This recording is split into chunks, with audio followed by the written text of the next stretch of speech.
Hello and welcome everyone to Nerds United, or I forget that's what we're called, right?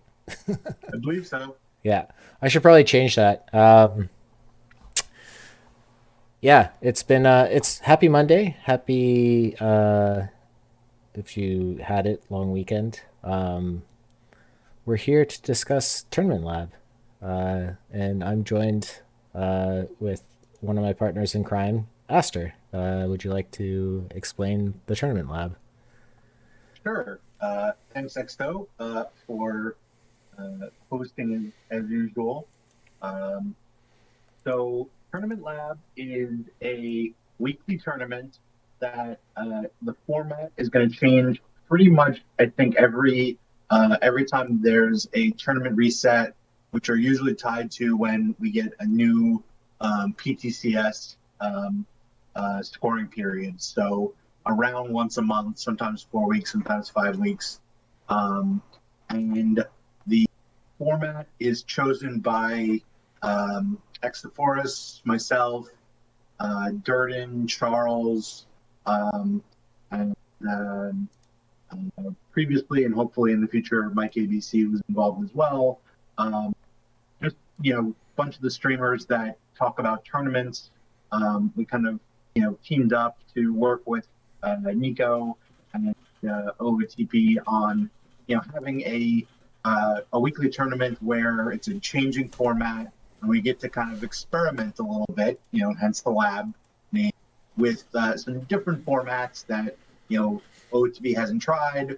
Um, Kind of played around last year when we started this with some of the different eras, and then just using the kind of structures that OHB already has in place in terms of setting the floor, setting the ceiling, setting the era, setting the cap, just in different ways to try and play around with kind of what works and what doesn't work in terms of formats. Our goal is to try and create formats that are approachable, that require significant skill in roster building, uh, and hopefully that are fun. Some have worked really well. Some have been a bit of a mess, like when we live cards in 1876 settings. Was It had a great name though. It was Night of the Living Dead Ball. That was pretty. Yeah, the name was definitely the highlight. The results were a little on the weird side, but we also had some fun formats. Um, when we went back to Dead Ball, but went a little bit, um, you know, farther ahead. I think 1894 was the last format we tried, or one of the last formats we tried, and that was a lot more fun. So this first format for PT24 is modern settings, but it's a bronze floor, silver ceiling cap. It's only a 1700 cap, which, given the fact that it's a bronze floor, doesn't really give you a ton of points to work with. Um, I think it's around the seven cap number. If you remember from our streams last year, how cap numbers work, it's basically the number of max cards that you could play if you just went with, you as many max cards as you can and then filled in the rest with whatever the minimum cards are. So you could get 79 cards, and then you'd have to play all 60s for the rest of your team. That's maybe not the best, strategy, but it's just a good kind of easy way to get a sense of how tight is the cap. There are, most of the tournaments that OOTP creates are much higher caps. Often it's around, 10 to 12, and then some of them are like 16, 17 are very loose caps. So for Tournament Lab, we often try to get that number, more like 7 or 8. So you really have to, make some choices that you can't get what very many of whatever the max players are for a format into your lineup. Uh, the idea being that you want to create a situation where you're making a lot of tough choices in who you're putting on your team, and that every point really counts. Um, I, I, so that I my I'm probably the least in tune with what works, and so my idea for the tournament lab was going to be Hello, Exo. a low iron live card tournament, which was going to be called spring training. Yeah, I think Aster we. was very excited about it. Yeah, I very rarely jump up and down to try and like say no, that doesn't make sense. But that was one I was like, that's just going to be entirely too random, and uh, I just thought it would be a bit of a mess. So Have you seen these you know iron cards though? They're they're good. I'm sure they are. I just especially with a new engine that we're just not sure how it works. I wanted to have you know bronze and silver cards, generally speaking, are some pretty decent cards that have some faults to them. But there's usually a wide variety of different types of cards at that level. There's a good amount of choices, and so that and but also it's not impossible to kind of put together a solid roster for pretty cheap. There really aren't any silver tournament reward cards that are crazy expensive or really hard to get at right now.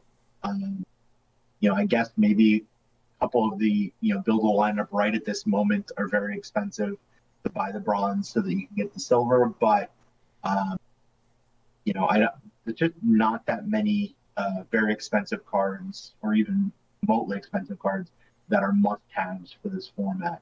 Um, so what we're going to do tonight is kind of look at some stats, the run environment, um, the players that first couple of iterations of this have looked good, and kind of talk about the base some of the basics of putting together a roster for this tournament. Uh, Before we get to that, though, just wanted to give a shout out. One of the features of the Tournament Lab format is that there are bounties every week. The top, the four players that were entered into the tournament, Durden, myself, Extaforus, and Charles, had a bounty that if you not whoever knocked us out of the tournament got 20 standard packs. So this week, the winners of the 20 standard packs was um, Aston and Boyo West Enders, which is B Music, San Diego Reapers, TVD, Cordillo, Albany Senators, J.S. Sussman, and Grossmont Foothillers. Um, uh, Manager is Grossmont Foothillers. Um, so those were the winners this week. We try and do those four as the bounties, each week. Some weeks based on everybody's schedules and what tournaments people have already signed up for. Not all four of us get into the tournament, in which case I usually offer Discord to see if anybody wants to volunteer to be the bounty. If you want to kind of be on the list, that first for me to reach out to be the bounty when we need one, go ahead and send me a message in Discord, and I will put you on the list. Um, if not, we'll just as needed ask people, to kind of jump in. But PT23, we pretty much always were able to get somebody to volunteer, even at the last minute. So, we'll probably do that. But if I can get a group together of people who want to volunteer, and try and reach out to them when I know that I need a spot, go ahead and do that as well. Also, just want to take a moment right now to point out that we're going to need more formats as the year progresses. So, if you have ideas of formats that you'd like to try out, if there's a particular, uh, era, baseline year that you want to see what the that we haven't used before in a PT tournament, you want to see what the run environment is going to look like in that particular year, or if there's a a floor or a ceiling combination that you'd like to see, or a particular um, uh, mix of different era cards. They have to be contiguous, so you can't do like 1921 to 1945 and 1980 to 1992, but you could do, you can do any kind of contiguous era. So you can do cards from 1961 to 1992 as an example, or something like that. So uh, any combination that you can come up with, captain mount, baseline year, what cards can be used. If you want to put that together and send me a message in Discord or Extoforus, we are happy to take ideas. If not, if we don't get any ideas that seem viable, we usually chat with Nico every month and see if we can come up with something that works, given the engine. We'll definitely try some, dead ball formats. I think we've figured out that 1876 doesn't work well, but there's some good, some years, a little bit later than that where I think the engine should be, somewhat normal, that we might try.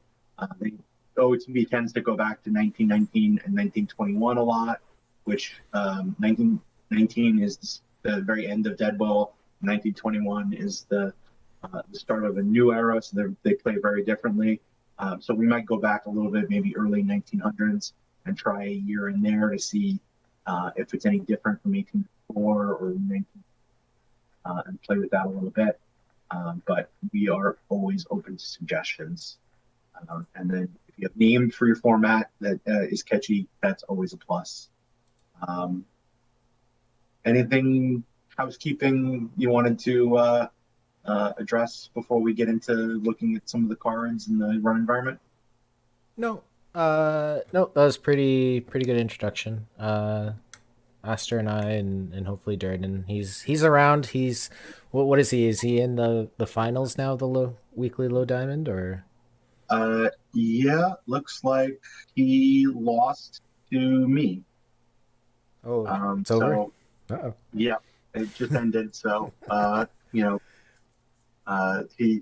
was a very good run, but it looks like I edged him out on that one. I just got a notification that I won 3 diamond packs, so I assume that's to that tournament. It's the only one that's no longer listed as one that I'm entered. So Cool. it's nice to see. Yeah. We definitely would like Durden to join us again. So hopefully he has some time, but it seems like we may have to adjust, our timing and things like that to try and get him involved. But I'm sure we will figure it out, and get him back in the fold. And we haven't really talked about it that much, Exto, but we probably should see if there's some other people that want to jump in and discuss tournaments with us over the course of the year. We will discuss that off stream. Charging battery. To bring in some other people who maybe specialize in certain types of tournaments and pick their brain a little bit, or either interview them or they interview us. But we can play with that a little bit as well. It's tricky, even just the two of us, our schedules sometimes to figure out times to stream. Monday nights usually are good, but it's sometimes tricky. I sometimes get home from work and can't put thoughts together, which makes it hard to stream. Although I don't know if you guys would notice much of a difference from how disjointed I am on a regular day. But yeah, I think that's enough preamble and announcements. Let's get into some stats. Yeah. Hit our bread and butter. So just wanted to sort of bring up the team statistics and look at the winners for this past tournament. So the finals were against Mr. Audit's Mediocres and Fabtron's Edmonton Whales. and just kind of looking at the team statistics and going through, and one thing that kind of pops out is, we've all know that BABIP is a little weird this year. Um, uh, but Wowza. yeah, it's to go from a 245 BABIP to a 189. Uh, it's a little crazy. However, OPS is within 7 points, but it seems like both uh, the mediocres and the Edmonton Whales, I guess, looked more defensive first. Although, if we go and look at the individual teams, the home runs, yeah, first in home runs, but first in pitching WAR for the mediocres. And then if we're going to look at the Whales, uh, third in home runs and first in strikeouts and first in zone rating. So, yeah, this just proves I don't know anything about how this is working. Well, I mean, one of the things I don't know if you noticed in looking at those two teams, both had phenomenal bullpen ERAs, um, uh, which is interesting. Maybe we should maybe look at those bullpens because there actually were a surprisingly good number of like 60 to 64 overall bronze cards that didn't look that dissimilar from the 70s, the high 70s cards. And so I think it was pretty easy to build a very strong bullpen without um, spending a ton of points on your bullpen. And looking at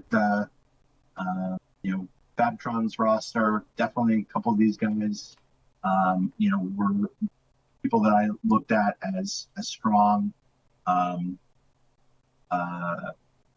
strong options. Sid Fernandez was definitely one. I think Morrison. Wow, Sid Fernandez, 20 innings, 0.45 ERA. That's pretty huge. Looks like other than Sandoval getting rocked in a very limited number of innings, he got very strong pitching performances from all the rest of his bullpen arms, which is just kind of the thing that you need to make a deep run to get some good rolls with some of your lesser pitchers. Sorry, it's breaking up for me a little bit, so I'm gonna just restart the call we're on. Okay. Okay, one sec.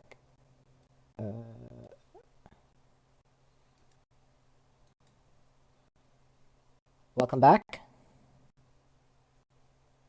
Am I still here? I don't know if it's better or not. Okay. We'll just go with it. Okay. I'm gonna do this. So yeah, definitely Sandoval seems to be not really, I don't know, deployed in a real I long mean, relief role. it's such a small number of innings that I wouldn't read too much into it. I think that shape, doesn't look bad for this format. I think for the among the like 60 overall and similar category pitchers, the high low, whatever you can get, but the pitcher BABIP for Sandoval is pretty low, and the home runs is not great, but not terrible. So maybe not the best of the low bronze options, but I think most of the rest of those are pretty good. The BABIP of 333 is astronomical for the format. Yeah, I think that was just an unlucky card in a very small amount of time. And if it's pitching in long relief, probably not the most devastating to have that guy get blown up, because probably got blown up in games where Fat Trump was already losing and, at least ate some innings. Um, so,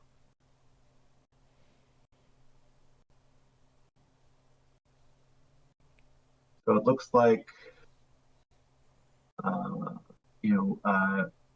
Mr. Audit spent up a little bit to have Slim Love in the bullpen, who, pitched the most innings and was very good.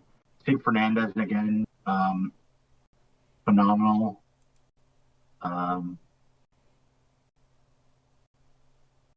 That's a pretty solid, card. The home run impression's not great, but the pitcher BABIP is impressive. And it's good stuff.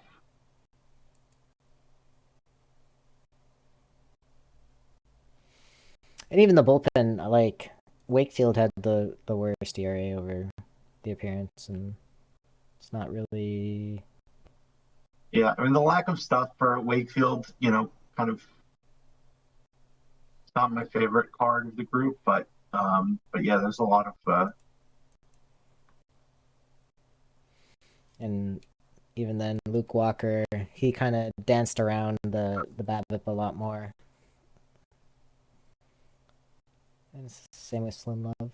So overall, anyone who's been playing tournaments kind of knows that it's mostly home runs and walks right now. Yeah, but I also think even though it's home runs and walks, I think you can get away with pitchers that don't have the best control if they're not letting up too many home runs and if they're getting good amount of strikeouts. I think you can make up for it. So that's the shape that I feel like if it's in a cap and you're trying to not spend that many points, if you can at least find some of those cheap cards for the format that have good stuff and good home run suppression and decent pitcher BABIP, you can get away with having some weaker control. Okay, so I'm going to bring up the Excel sheet. Let's see, does this work? Okay, so that sheet is up, and I'm going to take a 2-minute break while Aster goes through this. Okay. So just looking at I'm going to focus with the stats in the middle. So the K per 9 of 8.3 is pretty standard for modern era tournaments. The walks per 9 of 4.6 is a lot higher than what we saw last year in modern era tournaments. And then home run per 9 of 1.37, again, not significantly higher than what we saw last year. But what's interesting is that last year, most of the tournaments, when we were breaking them down, had an ERA and runs per 9 of like 5.5 to 6 per game. And, as you can see here, the runs per 9 is 4.28, the ERA is 4.05. And the main reason why that is the case, and a big difference from last year, is that BABIP is way down. So, this format, 243 BABIP. I think last year, most of the modern era tournaments were, like 290 or so. And this is, huge drop, 40, 50 point drop from last year. And most of the tournaments that I've looked at so far, demonstrate this drop. And that's really changing kind of, the fundamental nature of the run environment because, I do think that the walks and the home runs are causing pitchers to get pulled, even though they're not letting up as many runs as they did last year. So you're still kind of blowing through your bullpen potentially, especially if games go long. But it's creating a situation where bad hitter cards are really, really bad. And into trying to, bring in guys that are, defense only is, I think, a lot more devastating in this current, run environment with the low BABIP. That if the guy is not hitting home runs and he's not drawing walks, the BABIP's not going to save him.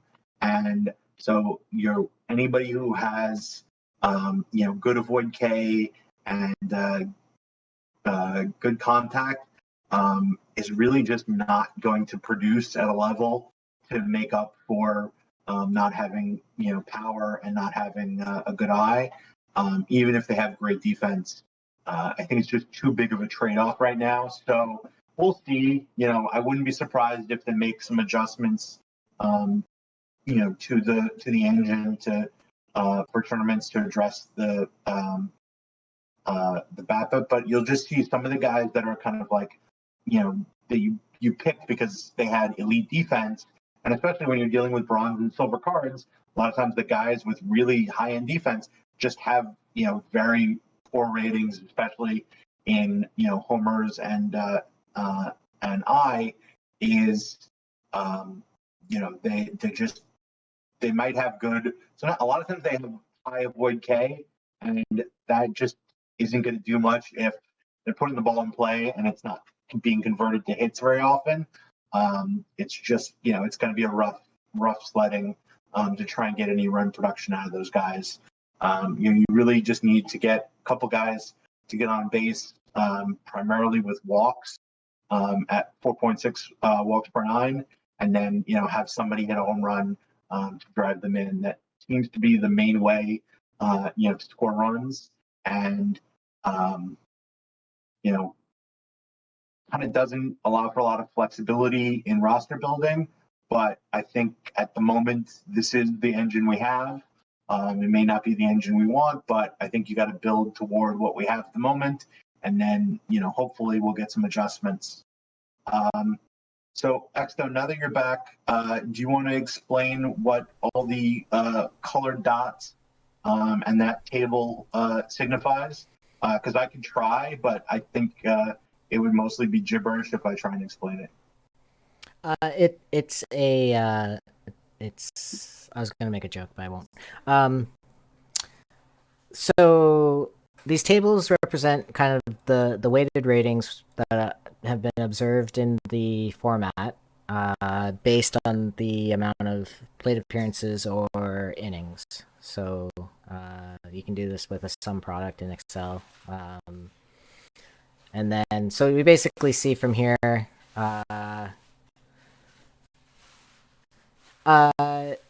DA 186. I don't know.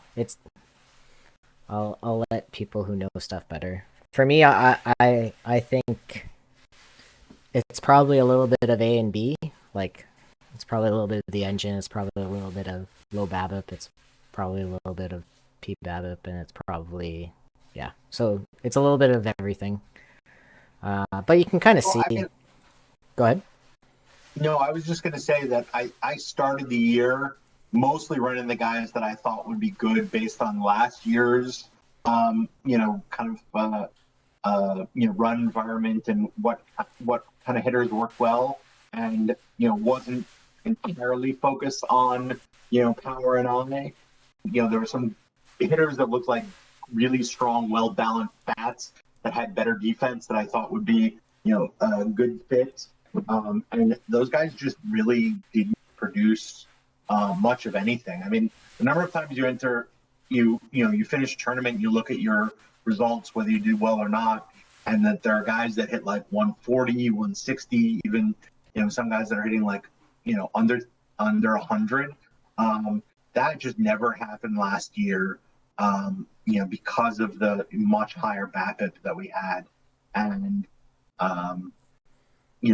I definitely think that it's getting so extreme down to where we're 243 is because people, if you look at the weighted statistics, people are going heavy on power and eye, and they're ignoring BABIP and avoid K.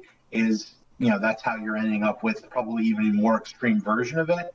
But I think it's the I think most of, it's probably not 100%, but I think most of it is the engine pushing us towards using those types of cards.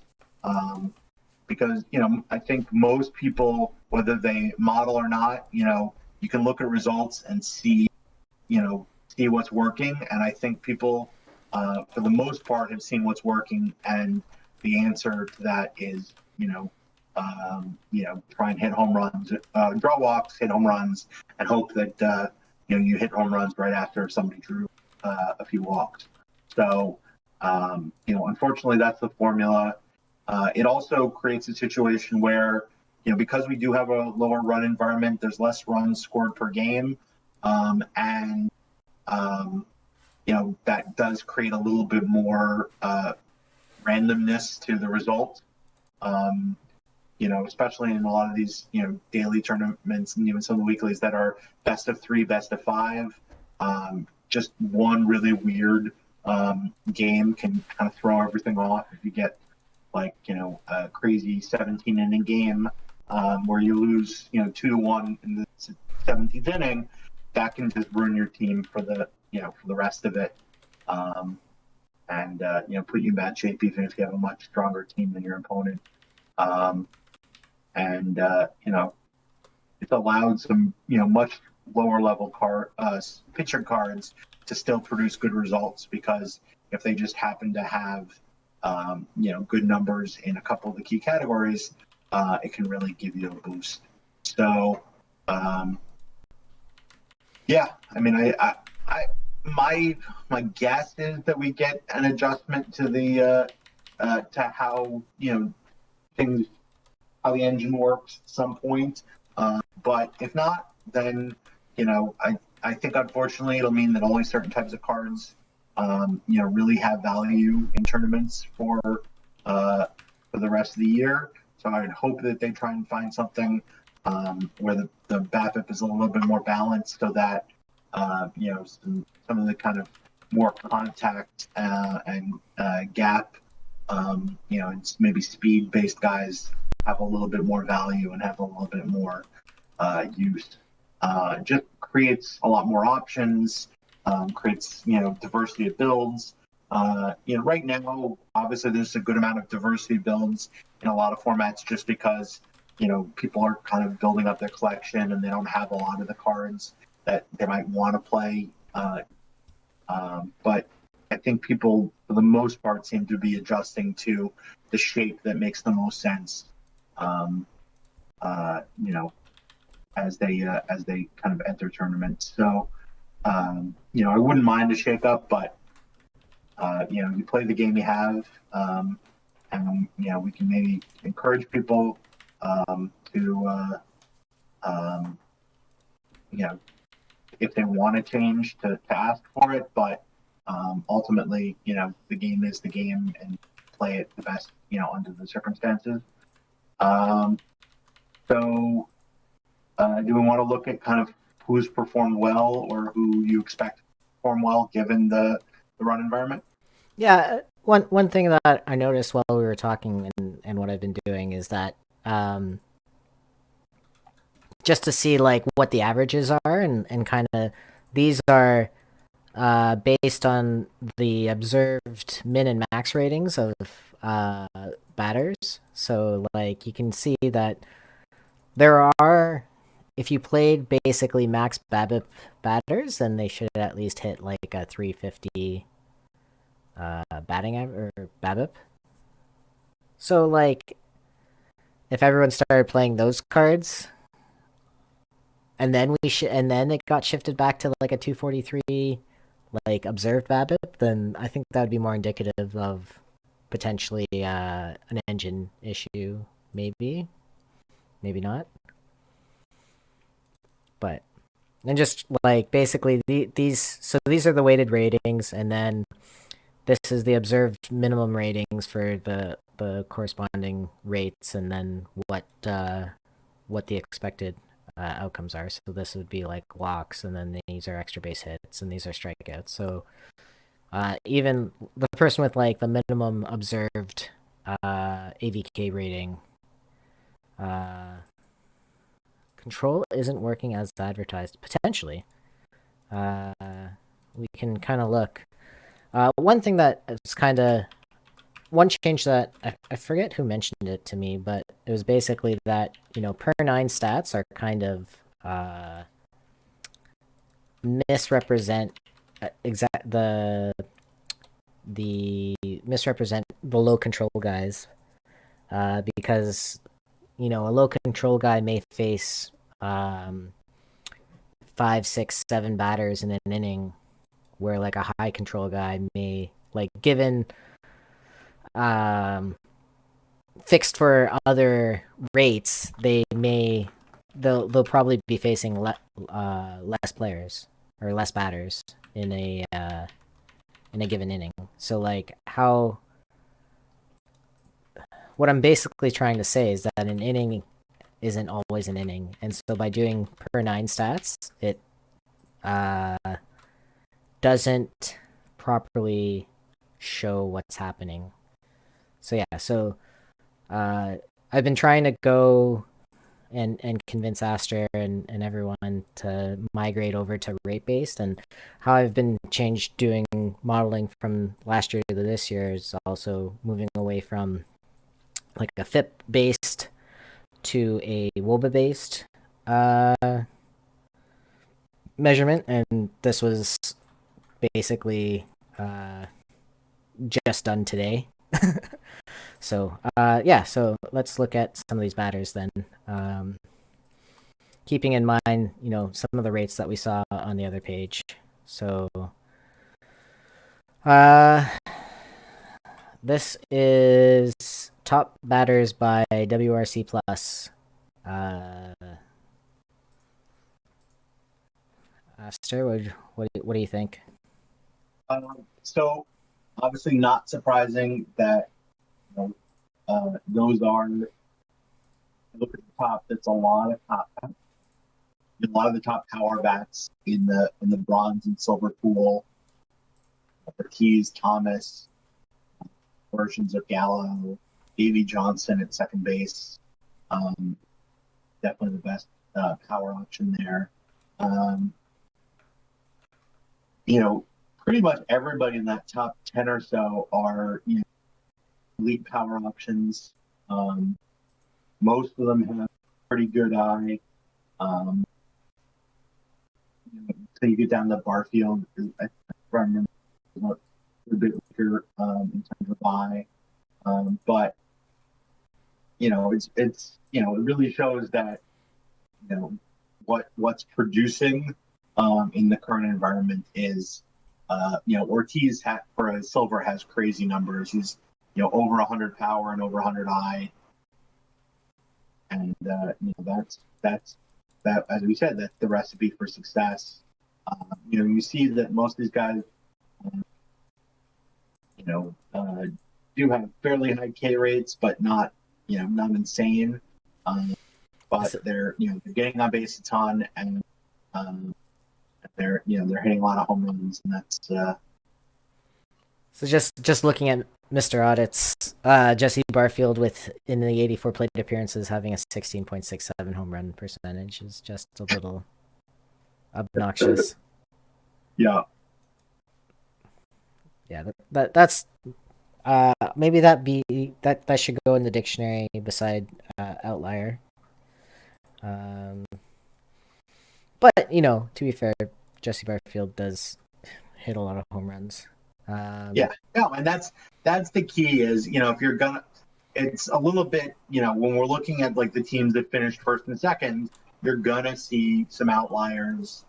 It's how you make a run all the way to the to the finals in in weekly tournaments. You have to have one or more of your hitters get hot, and might not be always be the same guy, but if you have a bunch of home run hitters in your lineup,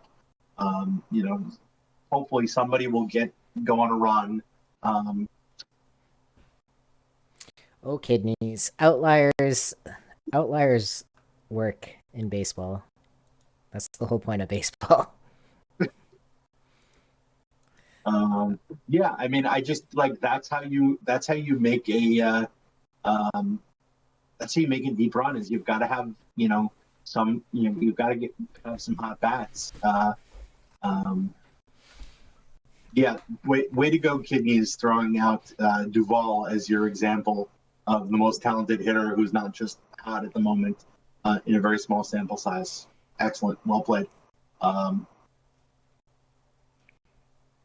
but yeah, I mean, ultimately, I think for the most part, these guys at the top are the guys that you want to try and get into your lineup.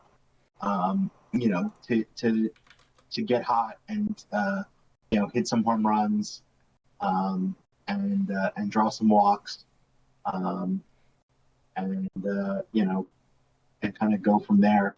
Um, Outliers are not an accident in this game, Fabtron. They're just it's a it's a random chance. So you're right. gonna just get outliers. Yeah, I Uh, mean, I don't think they programmed to that outliers are greater than usual. I just think it stands out when we look at the data, especially if if we're looking at who did well. You're going to see more outliers in the teams that make deep runs. Um, we're gonna, so I don't know. I mean, I think that might be an unprovable thing to say that that OOTP has set it up to have the outliers kind of be more significant. I don't know how that would work. Um, I think and that would be almost harder to do. yeah, I mean, I certainly possible. But it would seem like an odd choice for them to make. And Highest variance factor. Yeah. It's no, it's the clubhouse. You have to make sure that you have the clubhouse chemistry, or else it doesn't work. Is that next to the clutch rating? Sorry, that's the wrong game, kidneys. The synergy, yes, no, it's definitely the synergy, and you got to make sure you have, yeah, you got to make sure that you have a captain and you have an outspoken, and you have, or no outspoken, no disruptive personalities. well, you can have one knucklehead, but if you have two, then they Uh oh. hang out on the road, and that's a problem. Yeah. So let's just quickly go through first base. We've already talked about David Ortiz, John Jaha. I've seen, and especially the low silver. Um, just remove the road, then Esther.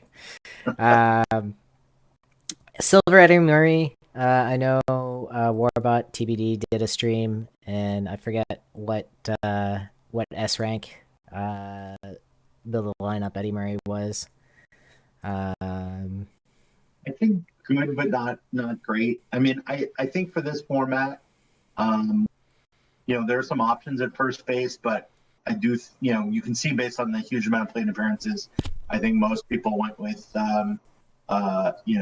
Ortiz if they had him, and if you don't have him, I think it's a good use of your funds, not just for this format, but for a lot of formats. Uh,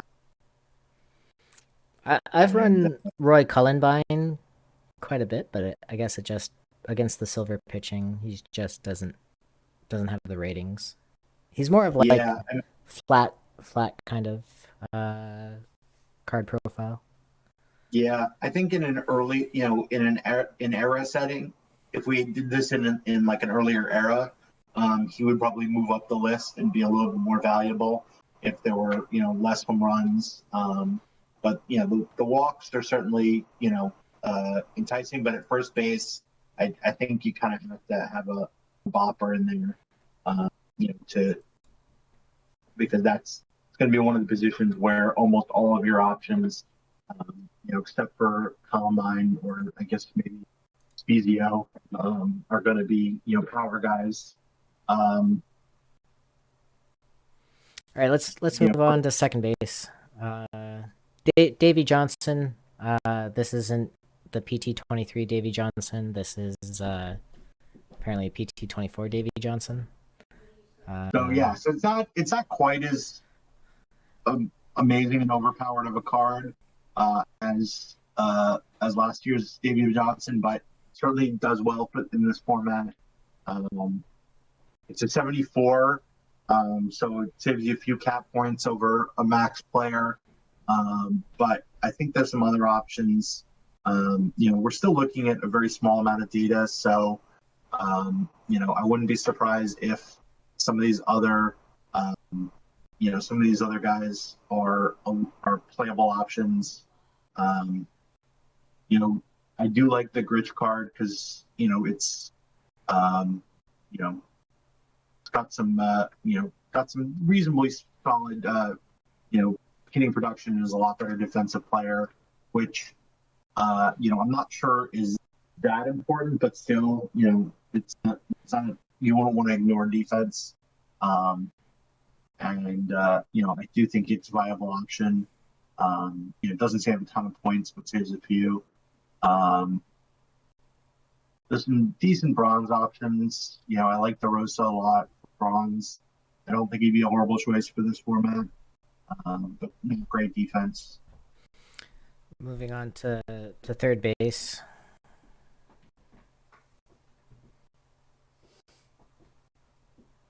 So it seems like, do you pay up from Joey Gallo to Whitey Kurowski? Yeah, I mean, the other tough thing is Gallo. There's two different versions of Gallo, and you can play, where you play, the two different Gallos defensively.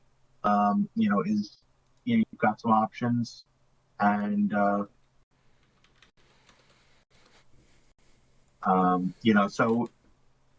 third base is definitely a solid option. I think one of the two Gallos has good defense at third base, if I remember correctly. I think it's the snapshot. Snapshot, okay. The looks like it's probably going to be exceptionally bad, but Bats Noodly.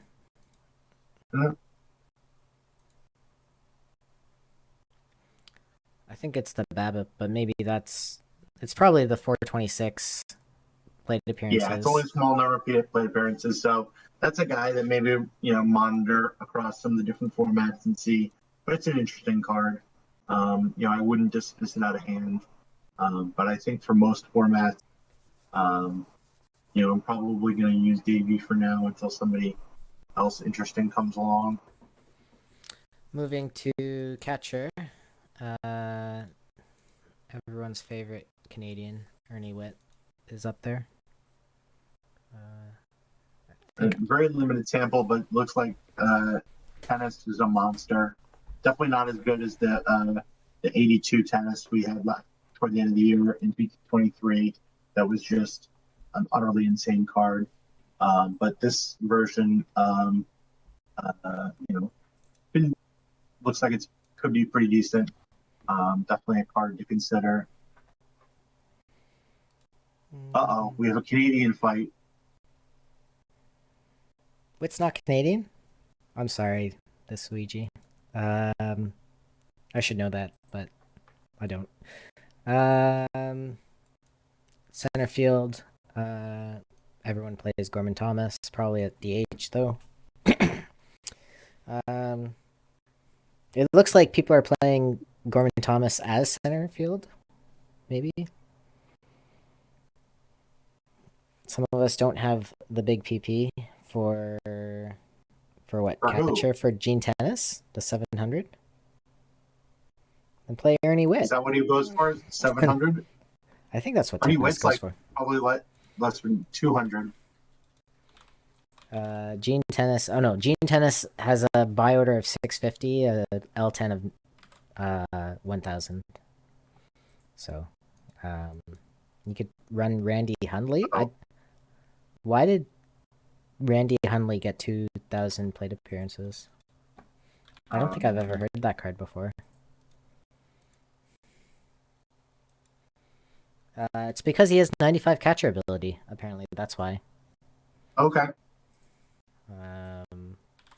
Makes some sense. Yeah, so people. I don't know. people chose between Randy Hundley and Mike Redmond, and apparently Randy Hundley is better. Um, Center field. I don't know. These I'm kind of surprised by these options that Gorman Thomas and Well, I guess actually, we can't talk about Bo Jackson. That's a whale card. It goes for like almost 5,000. I splurged on it, but I'm silly with my stack of my small stack, average sized PP. Um, But yeah, I mean, also Bo is a card that has much better defense in left field. So I think it's a play. I think I played it in left.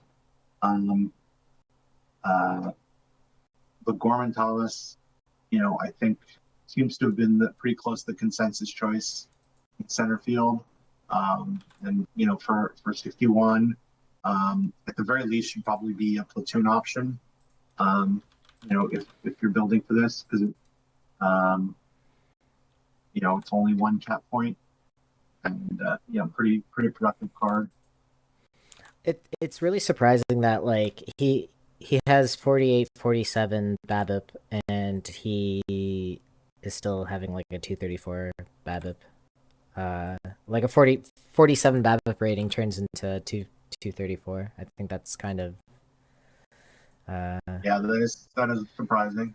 that's pretty high, I would imagine, but I guess there are people with lower BABIPs. It's the K rating that really kills them, I guess, striking out 27. Yeah, I mean, skills is a relative term. When he's still got a 134 WRC plus, but definitely minimizes the value a little bit.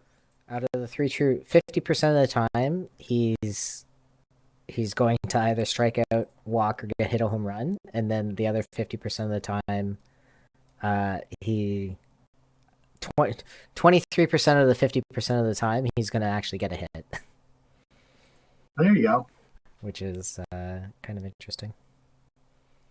One of the things I think some people have talked about, and this slide is a good example of that, is we talked about earlier how some of the defense only guys, just the bat is truly awful, and Jim Fogarty is a guy that looks intriguing because that's some of the most amazing outfield defense we've ever seen in OOTP at any level of card, but that bat is so bad, and to see like a 40 WRC plus is just really unbelievable. So it's one of those things where center field is a position that traditionally you've always tried to get the best defender with the best range in center field, and I don't think you can afford in the current environment with this engine to focus on that. I think you have to get offense out of every position, and that includes center field. So you can get something of you'd like to have some defense in center field, but you definitely do not want to go with a defensive only option like Fogarty. I just think that'll kill your offense and won't do enough to help your defense. All right, let's go to left field. Jeff Burrows, he looks like a good card. Jimmy Wynn is that's a fun card I like a lot. Everyone kind of runs. Rob Deere, all these guys are kind of above average, which I guess is what you kind of want from a corner outfielder. Surprisingly, Bo Jackson, I guess.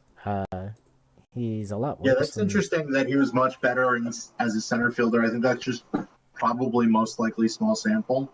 That he was significantly better as a center fielder than as a left fielder. It's about the team chemistry. Totally. It's either team chemistry or noise. One of the two. I think in general, it just looks like if I just look at all the players, like he's obviously above average, but it just goes to show like how much Ortiz, Gallo, and like I don't know, the home run rate and the walk rate. Like Bo Jackson doesn't walk is his why he's not good. But when I say he's not good, I just mean he home runs get rated way too high for WRC plus. Right. Well, it's just, you know, if guys aren't getting, you know, singles and you know, I just think it's hard to you know, produce runs with normal hits. You need to have guys that hit home runs to drive, you know, drive some runs in. So it just that's the current way that you have to score runs in this engine. So Jeremy Giambi's a card I'm kind of interested in. I can run him a bit more, but yeah. yeah, Shortstops. Al Bridwell with his 379 plate appearances does well. And then you got Bill Hall, where you're kind of giving I up. like Bill Hall a lot. I'm actually surprised that that he didn't produce more than that. I mean, it's still only 1,267 plate appearances. I wouldn't be surprised if we look at this again or look at, you know, something where we have a bigger sample of silver cards that Bill Hall looks a little better. He's still one of the best options. Yeah, you can kind of see Woody Held is keeping his own. Eddie Lake is keeping his own. Yeah. So in terms of the ratios, this is the pitchers. It's about 60-40 pitching. Okay, so not that extreme of a difference. Not a lot of switch hitters apparently being used. I can probably actually no, I can't change this out. That might go up as people, you know, with all those switch hitters that we got as part of the build lineup. I don't know that all of them are particularly good for the format, but I do think you're going to start to see them played more. You know, across the board. We'll probably, you know, we just generally don't have that many viable switch hitters in the game, and I think, you know, the for the next, you know, few months we'll probably see the switch hitter numbers skewed by a lot of people just ultimately having the build lineup cards and playing them, whether they're the right fit or not. All right, let's move to pitchers, and there's a new stat in town which I don't have here, which I probably should. Which is WRC plus pitcher WRC plus, because no one understands WOBA. They want to see percentages. Okay. WRC plus. Because I like, what is a 200, 280 WOBA? What is that? I don't know. Lower WOBA the better, right? Yeah. And then more sort options, ascending by. Here we go. Freddie Garcia, good card.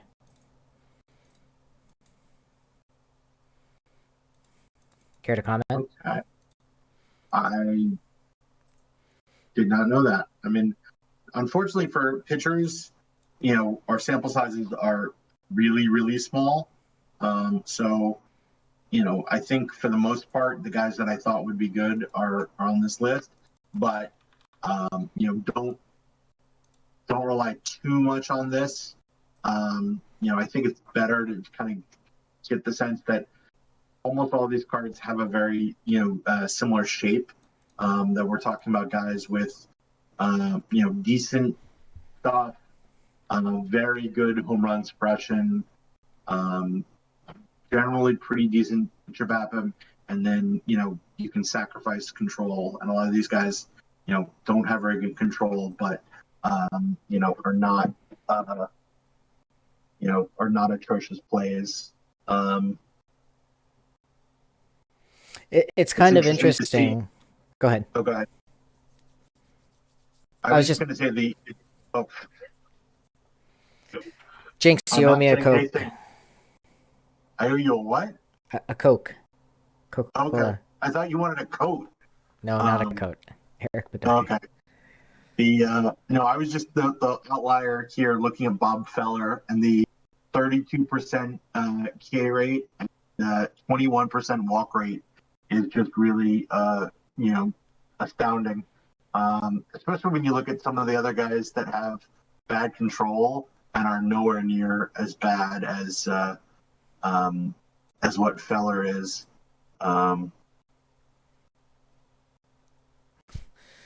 Mike's OTP is kind of true.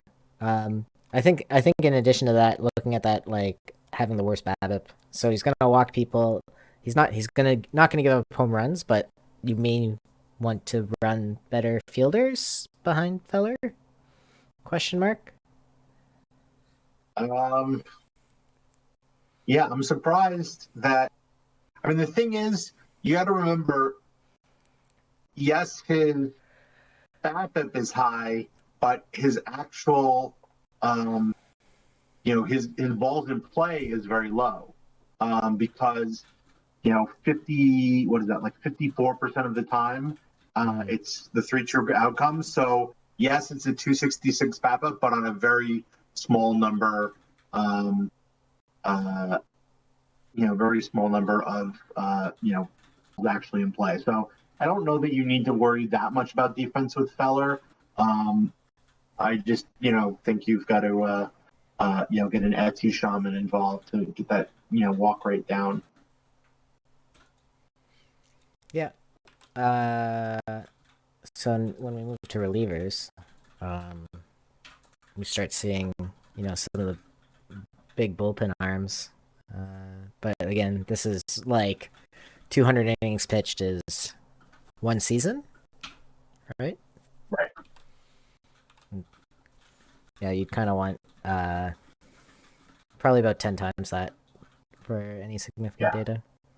No, we're looking at a very small amount of data for this now, but just looking at again the shape is very similar. A lot of these guys are very similar ratings profiles, and you can see you maybe want to avoid some of the extremes. I mean, Krakowskis is a guy who that looks very similar to Feller's numbers. The home run rate is a good bit higher, but strikeout rate is pretty similar. The walk rate is only a little bit lower. And guys like this are just going to create a good bit more variance than some of the guys that still have a similar shape but are not quite as extreme. So you have to be a little bit careful. You can use the sliders a little bit, but I think the sliders don't do enough to save you from some of these very extreme pitcher types. So you got to avoid kind of thinking that you just have that crutch available to get you out of trouble. It certainly can help, but I don't think it is an end all be all. Okay. So this was all the data we collected, and kind of going back to this R squared is it's late for me and I'm tired. I don't remember what R squared is, but it's basically a measurement of how good your prediction is. So usually, depending on like what you read, like some people are like, yeah, we have an R squared of like 0.6. It's great. But I think for the modeling community, you probably want like above 0.95 as a minimum. So that's kind of like how I have this stoplight stuff on, because I forgot to mention that. So let's look at some batter predictions. Let me zoom in a little bit here. And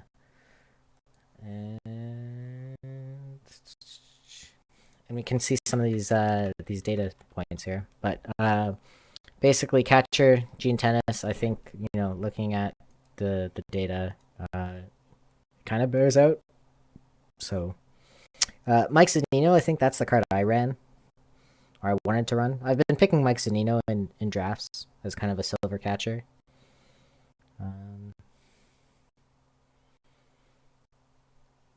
I don't know. Thoughts? Are you still there? Yeah, I mean, Oh. yep, I am. I was thinking. Sorry. I'll start making my thinking noises in the future. Um, yes, I rock this. It's bronze floor, silver ceiling. Um, and yeah, so I mean, I think that the prediction is spitting out, is pretty much matching the data.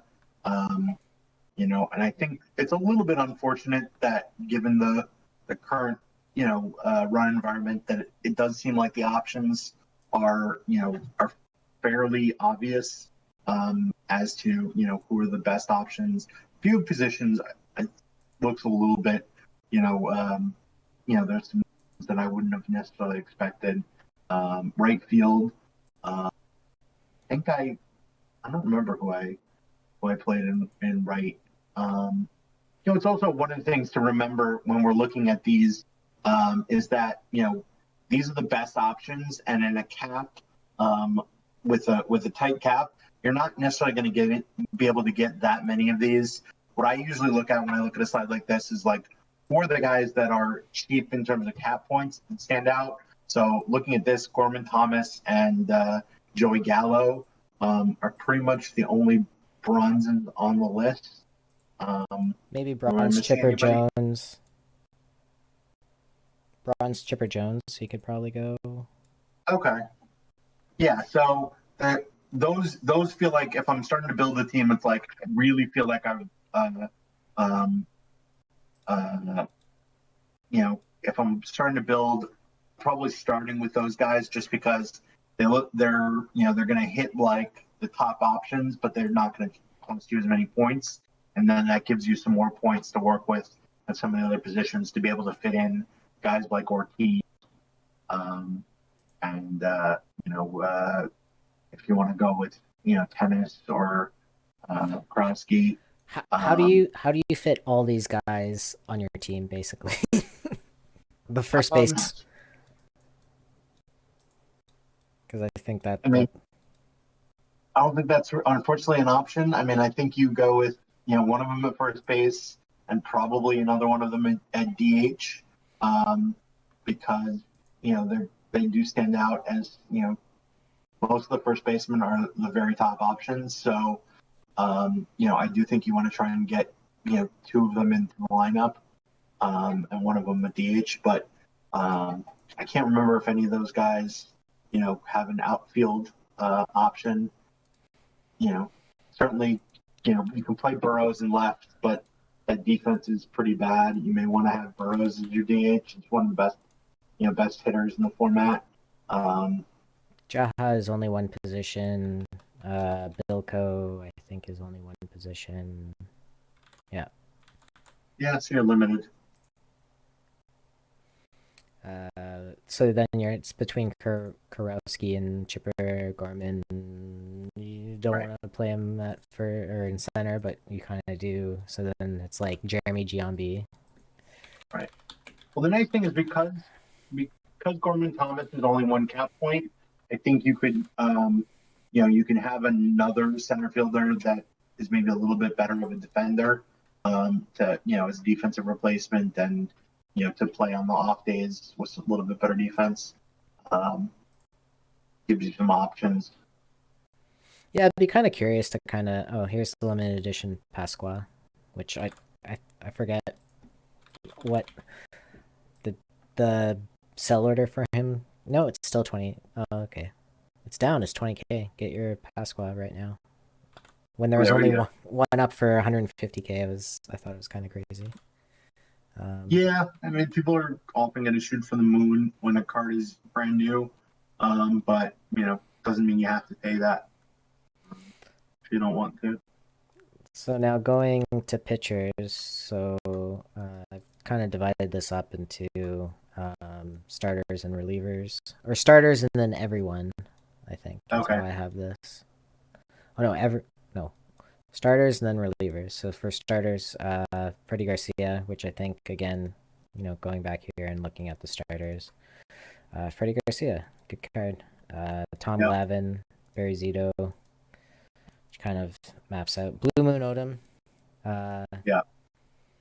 It's interesting that a lot of those top parts of the top have a very similar shape. Candelaria is a little bit different. He's kind of a medium type pitcher. I think his ratings are like 75, 71, 75 or something right around those lines. And it's a little bit different of a look than most of the rest of the top starting pitcher options. But it's interesting to see that the model likes him a lot. He's a card that, if we're looking at last year's version of the game, I would have liked as a silver pitcher, but not sure. The pitcher matchup's pretty good. He's pretty splitty too, which Yeah, is that's the the weird problem. part. It's kind of strange that the model would pick that, but because he's going to be facing, 70% weak side. Yeah, Ubaldo, Tanana, Bedard is my favorite silver, even with the lower control. He keeps pitching well for me. Well, that's good. I'm glad. He's apparently above average. So I feel like I really want you to change these numbers so Cactus Keck is a better option. Just so I have an excuse to play Cactus Keck. I like the name. well, I can just kind of do this. Well, whoops. Just delete the options above it. Yeah, I could do that too. No, Here, guys, this is the only picture you can play because we deleted all the rest of them. It's one way to do it. oh, my computer is not happy with me trying to. Oh, here we go. At least so now that's just they're all 80. Who knows? It's gonna be that he's. What is this conversation? Oh, it's about Roberts. Going by the numbers, Roberts is an above average pitcher, but I think all of this kind of gets mushed together. Yeah, I mean, a lot of those guys are pretty similar, but I don't know. I'm not in love with that shape right now, but I think certainly for some error formats, he looks amazing, and I think it's a fun card, but I'm just not sure it's an automatic kind of option.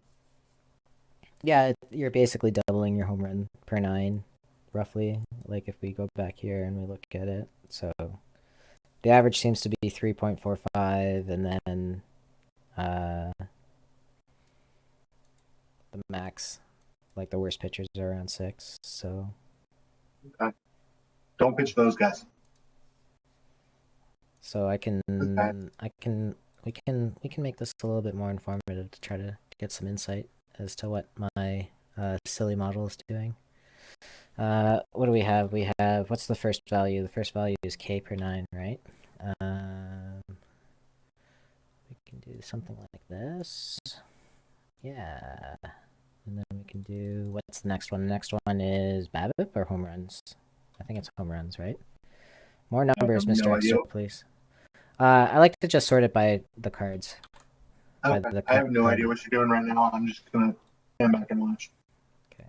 We're gonna look at these percentages. Yes, Mr. Kidneys, I would like more data. Unfortunately, we don't have it, so we get to make wild conjecture from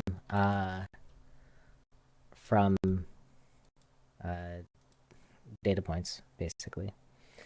So if we change this to percentages, we change this to numbers, we change this to percentages. Need some good RNG for that to work. I don't know what we're talking about. More numbers. Interesting. Roberts, I think, is pretty good. K percentage. So we can kind of see how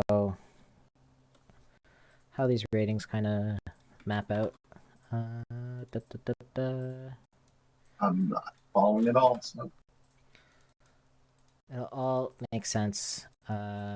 Just follow the blues and the reds and follow the rainbow. are you saying the blue on the map is land? I don't know. Uh, that's clearly a reference you didn't get. Okay, good. Okay, If anybody so got that reference, please let me know. let's just change this up. Home run percentage, BABIP, and then walks. Okay.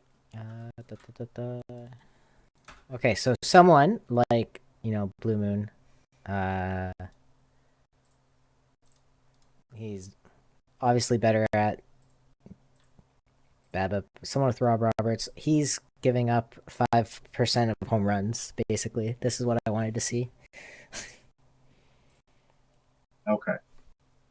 But his BABIP is like one of the best, and he doesn't walk anyone, so he's giving up solo shots.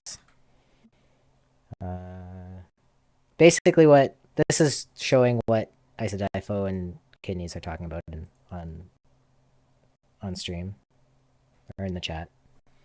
So Roberts Roberts is good because just gets up runs in a very different way, because he doesn't walk anybody and he has a low BABIP, and he strikes out a decent amount, but is just going to let up a lot of them. Yeah. You just have to hope it's solo shots. Yeah. Now the interesting thing, which this is like not even tinfoil hat, it's more like, hey, this kind of seems interesting. I need to figure out how to look into it. Is I'm wondering how the AI deals with home runs in terms of pulling starters early. Is that even if there's solo shots, I'm a little bit worried that a couple of solo homers, maybe like in a row in like the fourth or fifth inning, might pull a starter early when they haven't really pitched that poorly and haven't let up. Okay, so Kitty seems to think that I'm onto something there. So I'm a but little bit worried about that. it's 1.41 home runs in 27 batters faced. So if you go Okay. like, that's like he's giving up one to two home runs. And if those 1 to 2 home runs have no one on base because he's walking like less people, then it doesn't matter.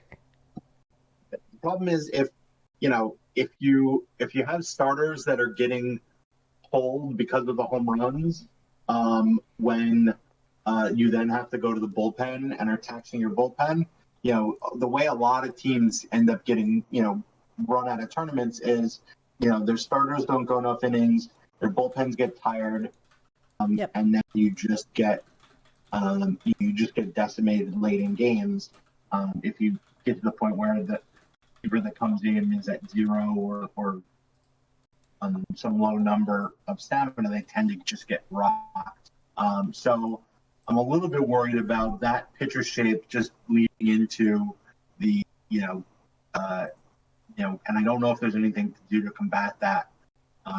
So it's a factor that I want to think about how big of a factor it is, but it just seems like I'm noticing situations where my team didn't let up that many runs, but my bullpen is destroyed, and I think it has to do with my starters let up a few too many home runs, and I wasn't out of the game, but it pulled my starter very early, despite not having quick hooks, and